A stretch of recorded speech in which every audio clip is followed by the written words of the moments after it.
Hi hello. இப்போ நாங்கள் எங்கே போகிறோம்னா காஞ்சிபுரம் மாவட்டம் உத்திரமேரூர் தாலுக்கா புலிப்புலிவனம் அப்படிங்கிற வில்லேஜுக்கு தான் ஒரு சிவன் கோயிலுக்கு போயிட்டுருக்கோம். அங்கே ஒரு பரிகாரம் தட்சிணாமூர்த்தி விளக்கேற்றணும்னு சொன்னாங்க. போகணும். கொஞ்சம் பசி எடுத்த மாதிரி இருந்தது. ஒரு ஹோட்டலுக்குள்ளே போயிட்டு 2 வடை, சட்னி, சாம்பார், குருமா குழம்பு 3 ஊற்றி செம்மையாக ரசித்து சாப்பிட்டோம்.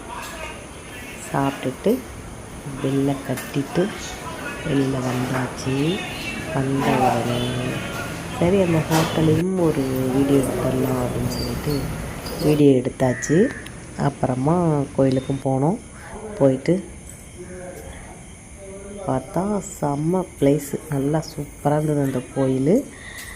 அப்புறம் மூலஸ்தானத்துக்கு போனோம். மூலஸ்தானத்துக்கு போயிட்டு போகிற வழியிலேயே என்ன சொன்னாங்கன்னா, நீங்கள் வந்து வீடியோலாம் எடுக்கக்கூடாதுமா, நீங்கள் இங்கேயே ஸ்டாப் பண்ணிக்கணும்னு சொன்னதுனால ஒரு அளவுக்கு மீறி நாங்கள் வந்து வீடியோ எடுக்கிறத ஸ்டார்ட் பண்ணிட்டோம். சிறப்பான தரிசனம் சூப்பராக இருந்தது. அப்புறமா கோயிலை சுற்றி வந்தோம். வந்துட்டு ஒரு ஃபோட்டோ எடுத்துட்டு மன திருப்தியோடு கோயிலை விட்டு வெளியில் வந்தோம். அப்படியே ஒரு ஃபோட்டோ எடுத்தோம். பிடிச்சிருந்தா லைக் பண்ணுங்கள், ஷேர் பண்ணுங்கள், கமெண்ட் பண்ணுங்கள், முக்கியமாக சப்ஸ்கிரைப் பண்ணிக்கோங்க. நன்றி, வணக்கம், பாய்.